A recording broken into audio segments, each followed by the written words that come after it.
भजन संहिता 103 उसका 2 पद। बाइबल कहता है, हे मेरे मन यहोवा को धन्य कह और उसके किसी उपकार को ना भूलना। मैं आपको बताना चाहता हूं, आपका छुटकारा परमेश्वर के वचन से ही है। यदि आप वचन को नहीं सुनेंगे, नहीं समझेंगे, आपका पूरा छुटकारा नहीं हो सकता। यदि आप वचन को सुनेंगे, समझेंगे और वचन के अनुसार चलने के लिए कोशिश करेंगे, उस पर चलेंगे, आपका पूरा छुटकारा फिक्स है। आपके जीवन में पूरा छुटकारा होगा यीशु मसीह के नाम में। हालेलुया। बाइबल कहता है, हे मेरे मन यहोवा को धन्य कह। धन्य कहने का मतलब जो दाऊद बताता है वो अपने मन से कहता है कि हे मेरे मन यहोवा को धन्य कह। इसका मतलब यहोवा परमेश्वर को धन्यवाद कह। धन्यवाद का मतलब होता है प्रशंसा करना। जब आप अपने जीवन यापन में कभी किसी से आप सहायता मांगते हैं, आप उधार मांगते हैं अपने परिवार में, अपने गांव से, रिलेशन से, जब भी आप कुछ मांगते हैं वो आपको जब भी देते हैं आप उनके आभारी हो जाते हैं, आप उनको धन्यवाद कहते हैं, उनकी प्रशंसा करते हैं। जब कभी भी वो आपको देता है और आप जब उनसे पा जाते हैं और कहीं पर भी आप जब रहते हैं और जब कभी भी ऐसी चर्चा होती है कि जो मुझे उधार दिया था उसकी चर्चा अगर हो तो हम जरूर कहते हैं कि वो मेरा रिलेशन का, वो मेरा भाई, वो मेरा परिवार का एक व्यक्ति था जो मेरी कठिन परिस्थिति में मेरी मदद किया था। हम हमेशा उसकी बड़ाई करते रहते हैं। सही है कि नहीं? यदि आपकी बीमारी में वो आपको साथ में लेकर गया, आपके हॉस्पिटल, आपको वहां पे इलाज के लिए लेके गया, तो आप हमेशा उसके लिए आभारी रहते हैं, आप धन्यवादी रहते हैं उस व्यक्ति के लिए। किसी ने आपकी मदद की, आप उसके प्रति धन्यवादी रहते हैं। कभी भी यदि उसके बारे में बोलना हुआ तो आप जरूर कहते हैं वो व्यक्ति बहुत अच्छा है, उसका बहुत धन्यवाद। यदि वो मुझको उस हॉस्पिटल में ना लेके जाता मैं तो मर जाता, यदि वो मेरी मदद ना करता उस समय तो मैं मर जाता, या फिर मेरे परिवार का ये व्यक्ति मर जाता। तो उस व्यक्ति का हम हमेशा धन्यवादी रहते हैं, आभार व्यक्त करते हैं, हम हमेशा उसकी प्रशंसा करते हैं, तारीफ करते हैं।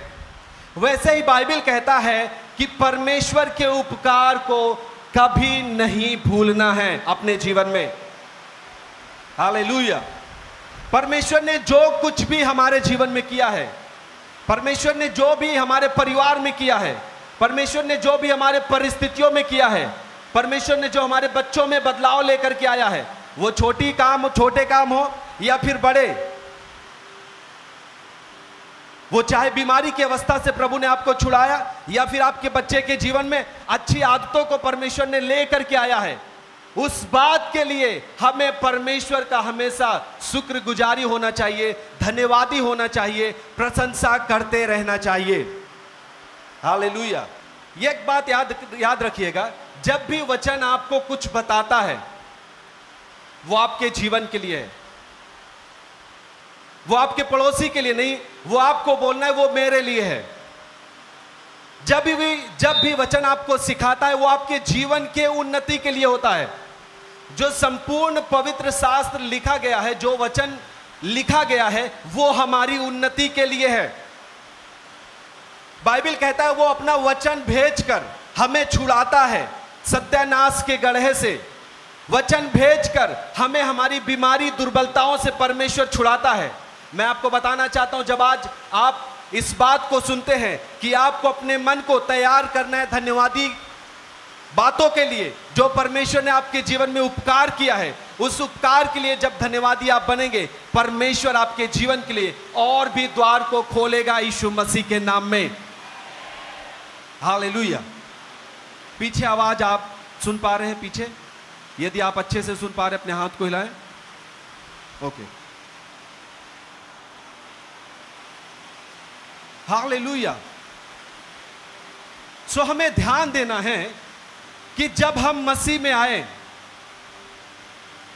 और यीशु पर हमने विश्वास किया और हम चर्च आने लगे, परमेश्वर ने हमें हमारे जीवन में कौन सा उपकार किया है। हो सकता है आप खाट पर बैठ करके चर्च में आए हैं, खाट पर लेट करके, आप उठने की परिस्थिति में नहीं थे। परमेश्वर ने आपको चंगा किया और आज आप चल फिर पा रहे हैं। हो सकता है आपको एक छोटी बीमारी लगी हो, फिर भी प्रभु ने आपको चंगा किया है। आपके जीवन में बुरी आदतें थी, प्रभु ने आपको छुड़ाया। आप नशे में थे, प्रभु ने आपको निजात दिया। आपके परिवार में हमेशा लड़ाई झगड़े होते थे, लेकिन प्रभु ने आपके परिवार में शांति को लेकर के आया। और हम हमेशा असफलता में गिर जाते थे, लेकिन प्रभु ने हमें सफल किया।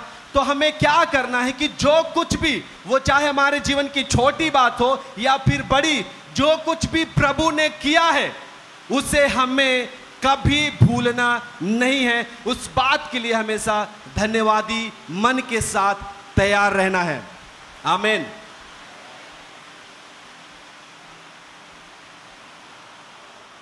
हालेलुया। जैसे आपका कोई जब मदद करता है कोई व्यक्ति, आप जरूर उसके बारे में कभी ना कभी किसी ना किसी व्यक्ति से बोलते हैं। सही बात है कि नहीं? बारिश को ध्यान ना दें, आप हमारी आवाज को सुने। मैं आपसे पूछ रहा हूं, जब आपका कोई कुछ मदद करता है, कोई आपकी हेल्प करता है, आप कभी ना कभी ऐसा समय आता है कि आप उसके बारे में जरूर चर्चा करते हैं कि वो भाई मेरे लिए मदद किया था। सही है कि नहीं? वैसे ही हमें भी उपकार को ना भूलने का मतलब, परमेश्वर ने जो मेरे जीवन में किया है वो हमेशा हमें याद रखना है। और जब भी हमें उस उपकार को किसी व्यक्ति से कहने का समय आता है, कहने का मौका मिलता है, तो हमें उस उपकार के बारे में जो यीशु ने मेरे जीवन में किया है उसे जरूर बताना है। हालेलुया।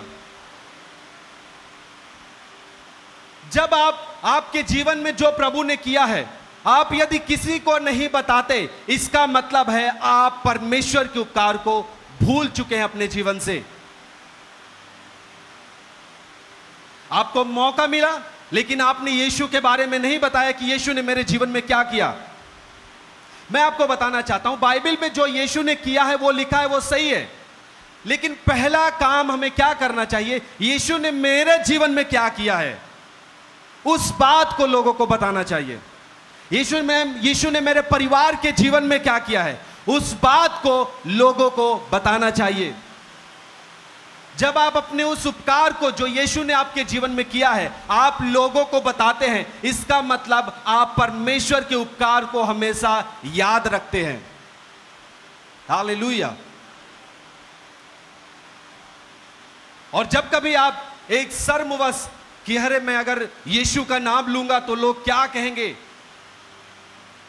मैं अगर यहां पर यीशु का नाम लूंगा तो लोग क्या कहेंगे, लोग कहेंगे तुमने धर्म परिवर्तन कर लिया, लोग बहुत कुछ बोलने लगेंगे, इससे अच्छा है मैं ना बताऊं, कोई मतलब नहीं। मैं आपको बताना चाहता हूं, हर परिस्थिति में जब भी आप परमेश्वर के उपकार के बारे में जो आपके जीवन में किया है जब आप बताते हैं, जब आप अपने उस उपकार को लोगों को बताएंगे, अगला उपकार, अगला चमत्कार आपके जीवन का इंतजार कर रहा है यीशु मसीह के नाम में। हालेलुया।